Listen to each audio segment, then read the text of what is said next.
I'm going crazy from this job. But then I thought, maybe being crazy is normal here because there's no one normal in this lousy company. You have to be a bit nuts to fit in. My boss is like he has early onset dementia. He's so erratic. One day he says something, and the next, he forgets it completely.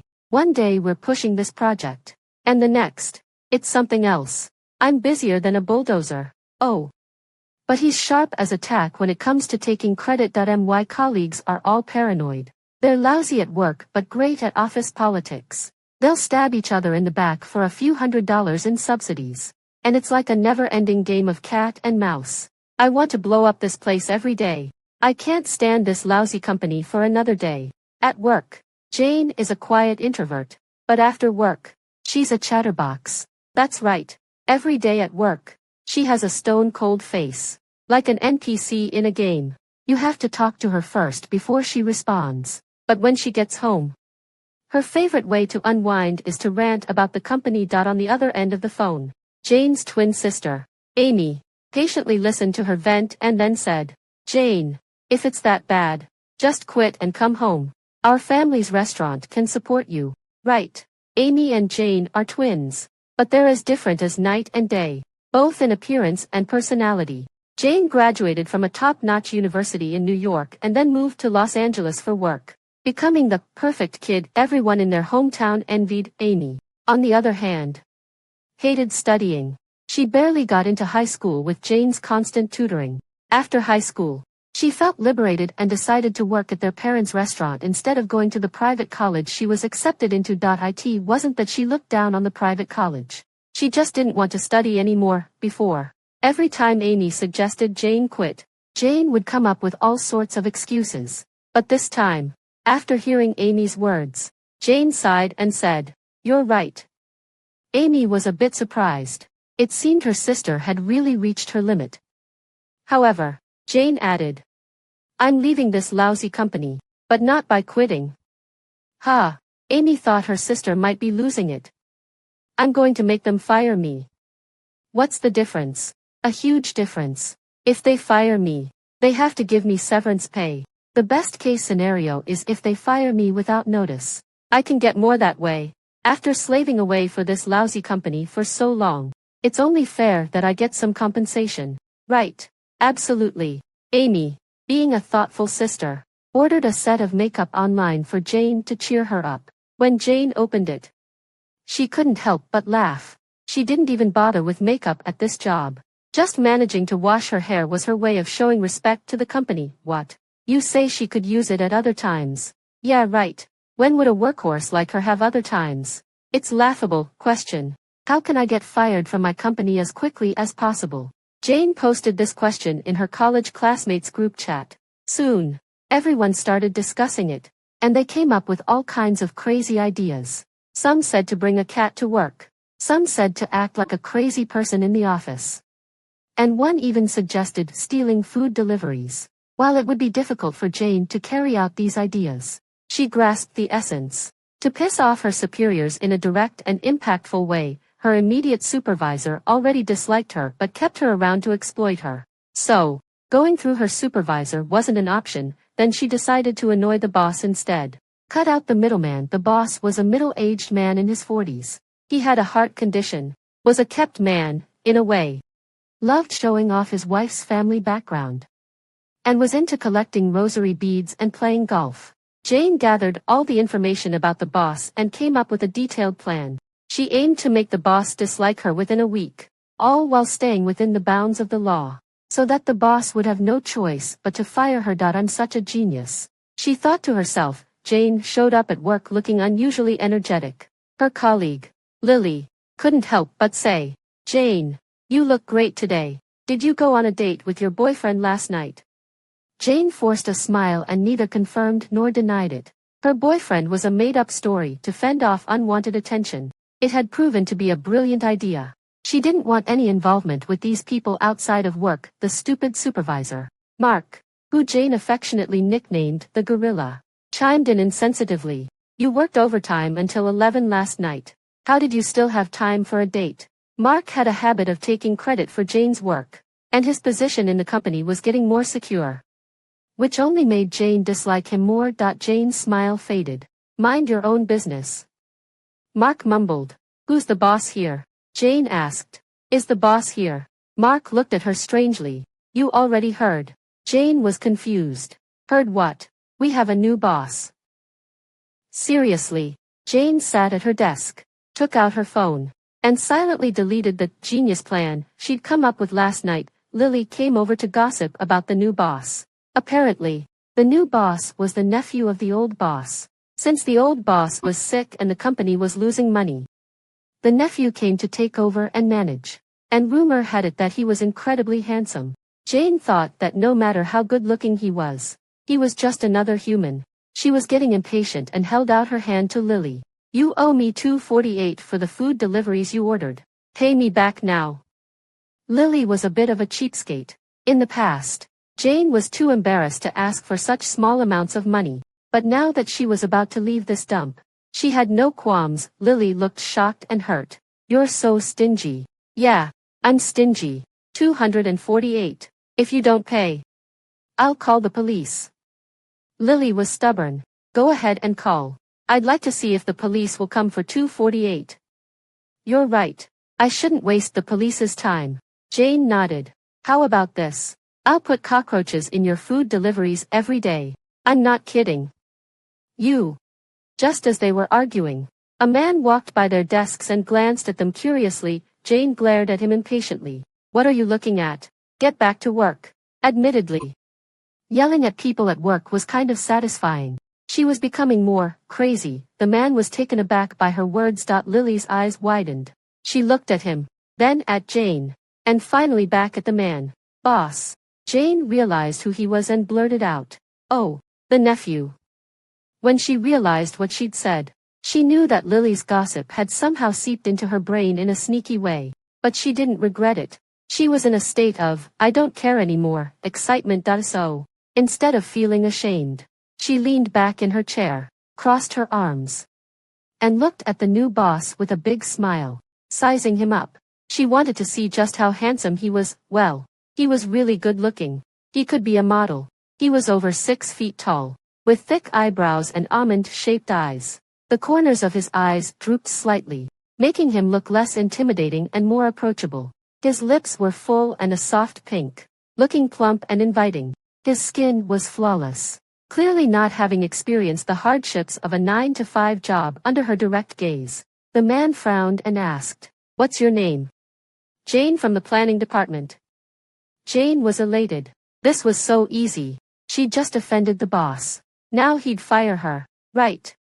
A whole night of planning was nothing compared to this one slip-up. Life was full of surprises. Jane waited all day but didn't get the firing notice. This boss really had patience. The next day, she ran into the boss in the break room. She couldn't resist trying to stir things up. So she said, Hey, nephew, why are you getting your own water? Where's your secretary? The boss just frowned slightly and said, If you don't want to call me boss, you can call me by my name, Alex Thompson. Jane knew his name, of course, but his words gave her a new idea. So, she boldly started prying into the boss's personal life. She was sure no boss would like that. Jane asked, Boss, they say you're Mr.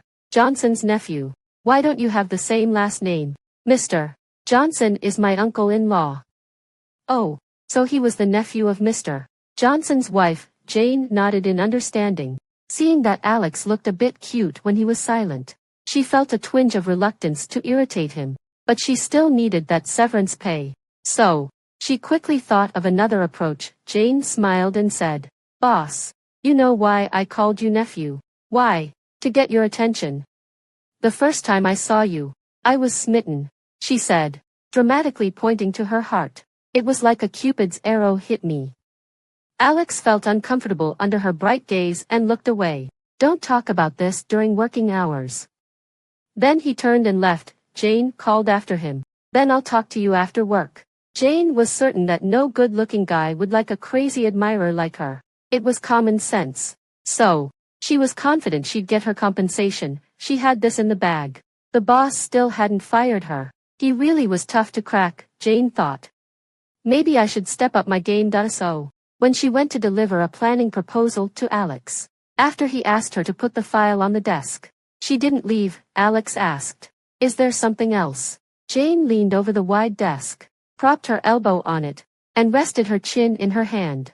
Staring at him, Alex was patient. "What is it?" Jane said. "Boss, your eyes are so beautiful. Are your long eyelashes real? Did you get them done somewhere? Share the place with me." Alex took a deep breath. He thought Jane was really something. She could come up with such crazy things and still do a great job on her work.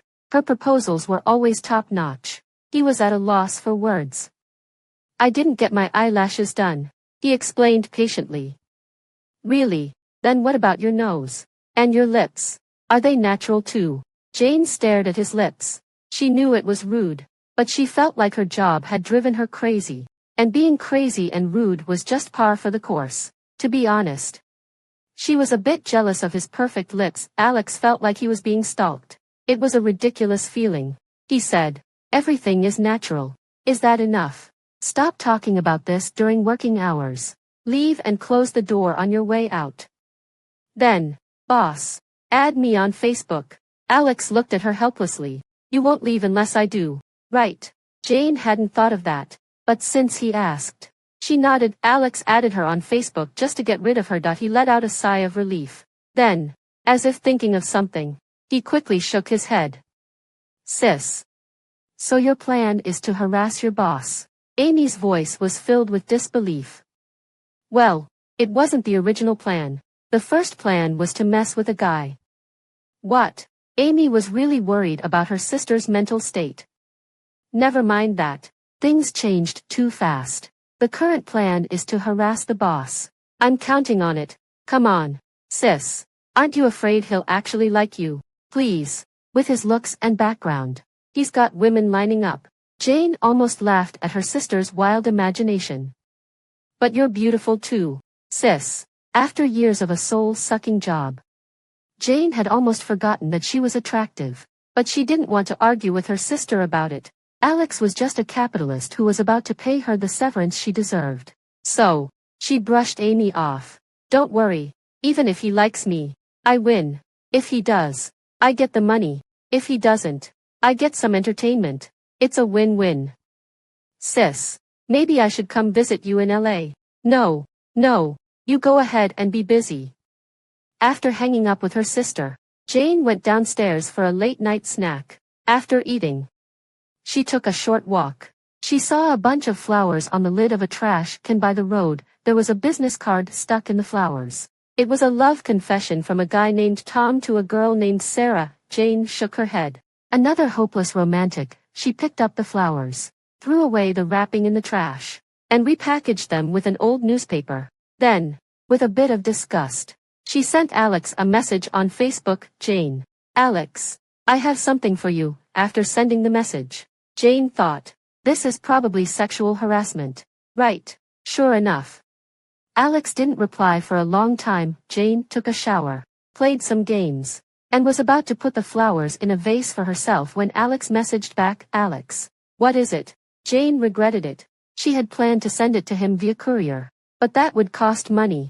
She wasn't stingy, but she didn't want to spend a dime on anyone in this lousy company. Jane thought for a while and replied, "Come and get it yourself, Alex." "Okay, I got it." After sending the message, Jane lay on her bed and watched some mind-numbing TV shows. She loved mind-numbing shows. The cheesier, the better. She didn't understand why some people liked those brain teaser shows. Her brain was fried from work, and she just didn't want to think after work. While watching TV, she received a call from an unknown number. "Hey, I'm at the entrance of your neighborhood." It was Alex's voice. Jane was startled. "What?" She suddenly remembered that she'd sent him that message asking him to come, but it was just an excuse because she didn't want to pay for the courier. She hadn't even sent him her address. And he just came. Jane quickly took the flowers out of the vase, repackaged them with the newspaper, put on a coat, and went downstairs. It was windy outside. Her hair was a mess, and she didn't want to stay outside for a second longer. She just wanted to give him the flowers and go back to watch her TV show. Alex saw her running towards him from afar. He could tell she was eager to see him, running so fast. And she could have sent the flowers. But she made him come. It was obvious she wanted to see him. Jane ran up to him and held out the flowers. Here you go. Alex didn't take them. Instead, he said, Jane. Let's talk straight. Go ahead. Alex looked at her seriously. You're not my type. So, please stop all this. Jane thought. Is that all? She stuffed the flowers into his arms. Got it. Then she turned and ran away. She ran so fast that Alex could see a hint of sadness in her shaking figure. Alex noticed that the newspaper at the end of the flower bouquet was wet. He touched it and realized the flowers might have just been taken out of a vase. She must have been taking good care of them. Worried they'd wilt, this person might be strange. But she seemed sincere that he felt a bit conflicted. Let out a soft sigh. And then got in his car. When he got home, Alex received a message from Jane. Jane. I just realized I forgot to ask. How did you know where I live? Alex. From the company directory, Jane. Oh. A simple, oh. And nothing more. Jane was starting to lose hope. She realized that Alex was incredibly composed. With his personality, he probably had plenty of experience dealing with persistent admirers and wouldn't fire her just because she was acting like a lovesick fool. She wanted to find other ways to rile him up. But most of the effective methods were probably illegal. Maybe she could take her time to figure something out. But she didn't have the patience to wait. If she couldn't get the severance pay, so be it. She didn't want to stay in this lousy company just for a measly $10,000 compensation. So she decided to quit. However, something happened that changed her mind. Alex made some decisions. He fired a group of employees and gave raises to others. Jane wasn't among those fired, but she also didn't get a raise. She couldn't believe that the boss couldn't see her hard work and achievements. But he didn't give her a raise. If he really disliked her, he could have just fired her. But he didn't. She had worked so many overtime hours and accomplished so much. Yet in some people's eyes, she was just a slacker. A joke. Hee hee. Haha. You guys asked for this. Actually, Jane had misunderstood Alex after his evaluation. Alex thought Jane deserved a raise. But because of Jane's recent behavior, he was worried that giving her a raise would encourage her to keep pestering him. So, Alex decided to observe her for a while and give her a raise later when she calmed down. But regardless, Jane had made up her mind to provoke Alex. After working overtime, Alex entered the underground parking lot to get his car. There, he saw Jane. Jane was leaning against his car, her arms crossed, smiling at him. She was dressed in loose clothes, but it was obvious that she was tall, slender, and had a great figure. Alex was confused and asked, "What are you doing here?" Jane waved at him, motioning for him to bend down, thinking she had something private to tell him. Alex patiently bent down and lowered his head slightly. Jane's hand moved up from his chest and grabbed his tie. Pulling it down, Alex was forced to lower his head even more. He felt uncomfortable and was about to say something, but then she kissed him. Alex's mind went blank. Jane pulled away quickly, seeing him standing there like a statue. His beautiful almond-shaped eyes filled with shock, even though her heart was pounding like crazy. She pretended to be calm and patted his face. Alex's face turned bright red. He stood up straight, frowned, and said, "What are you doing?" Although he seemed angry, perhaps because he was too shocked, his tone wasn't too harsh. Instead, it carried a hint of embarrassment and weakness. Jane raised an eyebrow and said, "Not bad." She thought proudly. So what if it's sexual harassment? Anyone can do it. Alex blushed again at her words. Jane walked away triumphantly. Alex stood there, shouting, "Hey!" At her back. Alex didn't fire Jane because of her sexual harassment. Jane realized that her risk hedging theory was pure genius. Even if she didn't get the severance pay, flirting with the boss was at least entertaining. He owed her that much. She waited for Alex in the underground parking lot 3 times. And each time, she kissed him. Her comment, "Not bad," wasn't just flattery. His lips were really soft, full, and elastic. Even better than jelly. The first time, Alex was shocked. The second time, he was used to it. The third time, he even cooperated with her. Jane had written her resignation letter but hadn't submitted it yet. She planned to have a few more rounds of fun before quitting. Today, when she saw Alex in the break room, Jane held her cup and smiled at him. "Boss, you first." There was no one else in the break room. Alex could tell from Jane's eyes that she had something up her sleeve. He warned her, "Don't mess around." Then, as if to reassure her, he leaned down and kissed her on the cheek. Jane asked, "Boss, do you work out?" Alex nodded. Jane said, "Let me see your chest." Alex dropped his cup in surprise that he knew she wouldn't say anything decent. When Jane got home that night, she sent Alex a message. "Jane, boss, show me your chest." "Alex, you don't have to call me boss after work." "Jane, Alex, show me your chest." Jane was just teasing him, but to her surprise, he actually sent a photo. It was taken in the bathroom. His muscles were well defined, and in the bright light, they had a kind of holy beauty. Jane was very satisfied. "Jane, can I see other parts?" "Alex, Jane, you're really crazy." Jane also realized that she was becoming more and more outrageous. But wasn't it this crazy company and boss that made her like this? What was her fault? She just wanted the severance pay. But now she was flirting shamelessly with the boss. Did she really want this? "Jane, I meant your abs. What were you thinking?" "Alex." The next day, Jane had a stomachache and asked Mark for a leave of absence. But Mark refused. Mark said, "A stomachache is no big deal. Just tough it out. If you focus on work, you'll forget about it." Jane was so angry that she wanted to twist his head off and throw it into the mop bucket. Holding her stomach, she said, "Have you seen the news lately? There was a person who was poisoned by a colleague because they offended them. They ended up dead." Mark said, "What do you mean? Are you threatening me?" "Of course not. I just hope you never meet a colleague who poisons you." Jane was so angry that she messaged Alex on Facebook to complain. "Jane, boss, Mark is not a good person. I'm just warning you.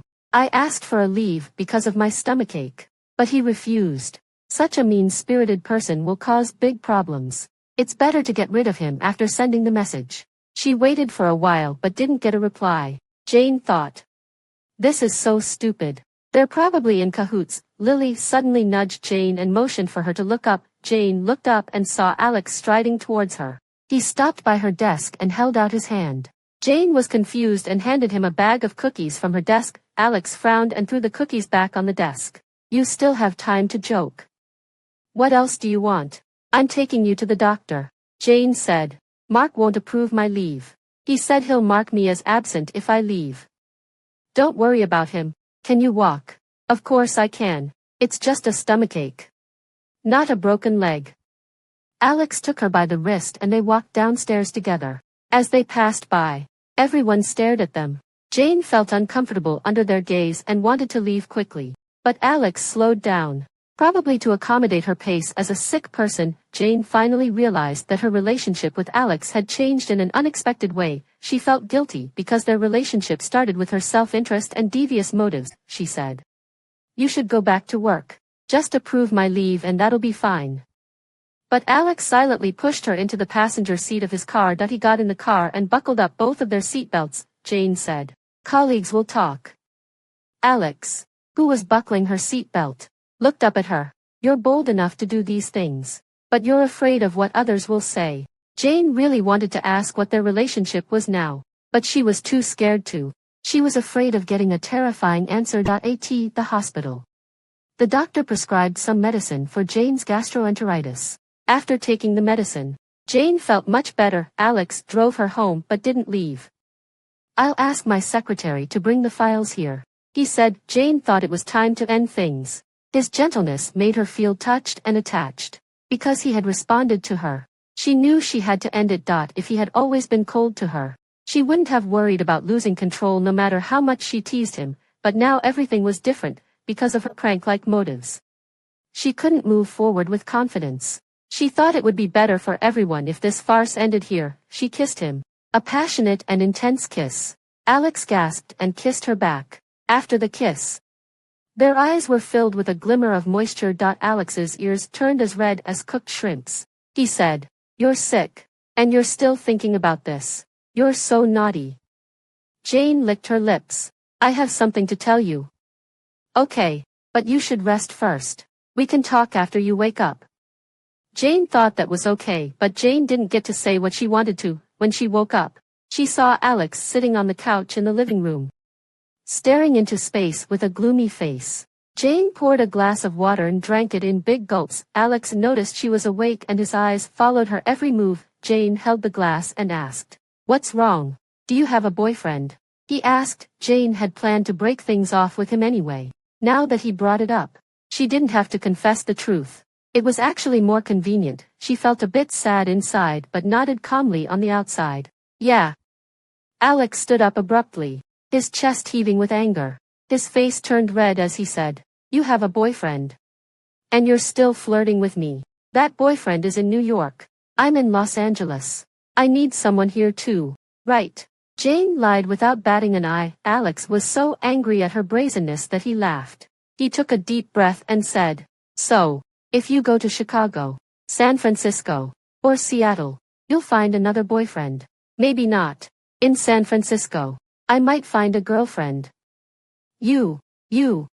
Alex felt his blood rushing to his head. At that moment, he almost lost his ability to think. He pointed at her, his finger trembling. "Do you have any heart at all?" With that, he left. He couldn't stand to look at her for another second. Jane rubbed her forehead tiredly and finished the half glass of water in one go.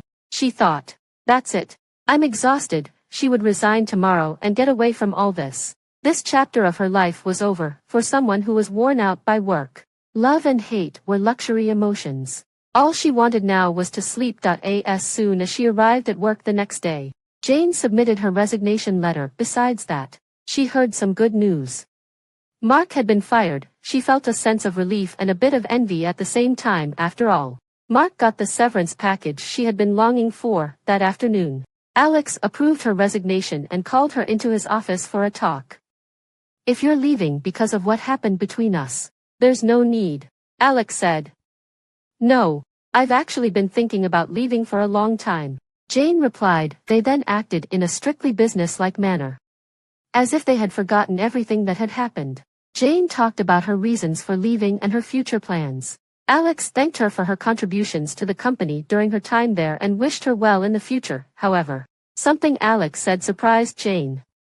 "I've looked at your work record. Your salary was on the low side during your time here. I'll talk to the finance department and compensate you with a year's salary."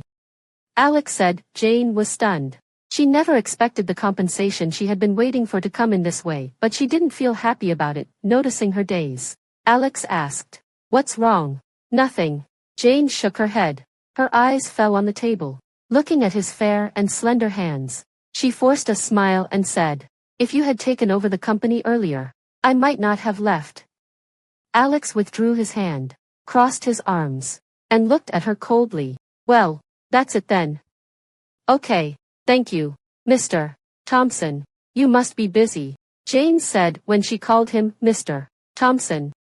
Alex's lips tightened, and he gritted his teeth. Jane stood up to leave. Just as her fingertips touched the doorknob, she was suddenly hugged from behind. Alex had a broad chest, and she was completely enveloped in his embrace. Jane's heart skipped a beat. "Mr. Thompson."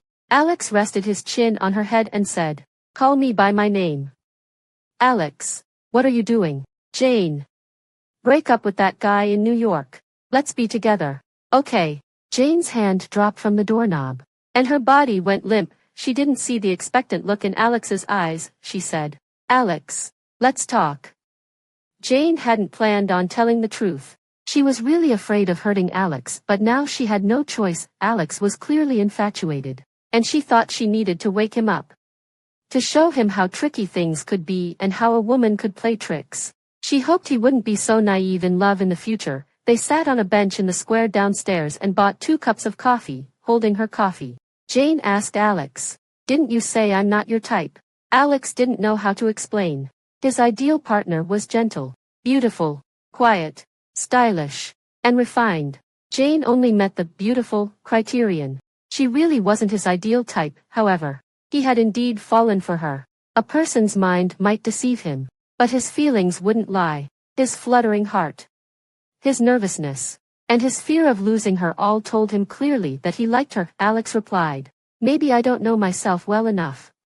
He glanced at Jane as he spoke. Jane stared into the distance, gathering her thoughts. It was like charging up a special move in a game she needed to prepare. Alex asked, "Am I your ideal type?" Jane wanted to say yes, but she couldn't. If their relationship had started in a more normal and sincere way, they might have made a great couple. But there were no what ifs in life, Jane answered. No. I like high school students. Alex was shocked and angry. High school students aren't adults yet. You're really something. Jane said. Alex, I hope you won't get too angry about what I'm going to say next. After all, it's your health. Getting angry will only hurt you. Alex was taken aback. What do you mean? Jane closed her eyes, took a deep breath, and then started to talk. She told him how the company had driven her crazy and made her want to resign. How she had tried every means to make the new boss dislike her, and when those plans failed, she resorted to boldly flirting with him. She told him everything in one breath. Finally, she said, I'm sorry. Alex sat there motionless, like a statue. After she finished speaking, he stared at her and asked, So, you're saying all of this was just a prank? More or less, Jane said, not daring to meet his eyes. Jane, there's no need for this. If you don't want to break up with the guy in New York, that's fine. I'm not forcing you. You don't need to make up these lies. It's not a lie, Alex. Everything I said is true. I'm really sorry. So, when you said you liked me, that was a lie too, yes? Jane, look me in the eye. Jane looked up and met his beautiful almond-shaped eyes. He was trying to hold back his emotions. A vein bulged on his forehead. He stared straight at her and asked, So, did you ever like me? Even a little bit? Jane turned her face away and replied, No. Alex didn't say anything. He lowered his head and stared at the coffee cup in his hand for a while. Finally, he said, You can go. Jane said another, I'm sorry, and then got up and left. She walked quite a distance. Then remembered that she hadn't thanked Alex for taking her to the hospital the day before. They might never see each other again after this. She had to say thank you. He was such a kind-hearted person. She turned around and walked back. She saw Alex sitting alone on the bench. His broad shoulders were shaking slightly, and he kept raising his arm as if to wipe his face. Jane was confused. She walked in front of him and asked, Are you crying? Alex's eyes were red, and he was holding a folded light gray checked handkerchief. Caught off guard, he felt a bit embarrassed and ignored her. Jane found it a bit funny. She sat down next to him and said, Is it really that bad? Alex mumbled something. Jane asked, What did you say? I said, You're my first love. Jane put her hand under his chin and turned his face towards her. Alex slapped her hand away. Don't touch me. Who do you think you are? Jane said. Seeing you cry, I suddenly realized I like you a bit more. You're still saying you're not crazy, liking to see a man cry. That's not what I meant. Jane took a deep breath and explained. It's been 2 years since I graduated.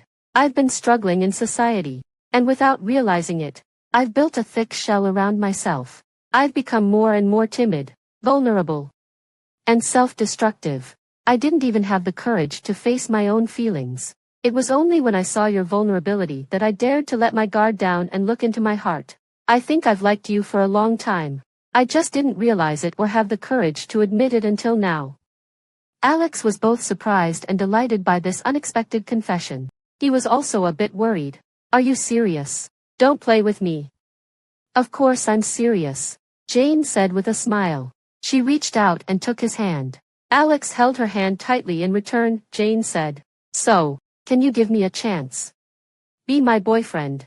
Alex asked. What about the guy in New York? Jane laughed. There's no guy in New York. I'm so busy with work that I don't have time to date. Alex laughed too. He had a really nice smile. Jane said, You should smile more often. Jane, let's go on a date. What? Now? Yeah, right now. Let's go. I'm fine with it since I've already submitted my resignation. But don't you need to work? It doesn't matter. What if the company goes bankrupt? If it goes bankrupt, it goes bankrupt. I'm just here to help. My aunt won't blame me. Mr. Rich. It seems you've never had a real job before. Yeah, I just graduated from graduate school. Well, He was still so innocent. Jane held Alex's hand and looked at the skyscrapers and the busy traffic. When her heart was free, all these things didn't seem so annoying anymore.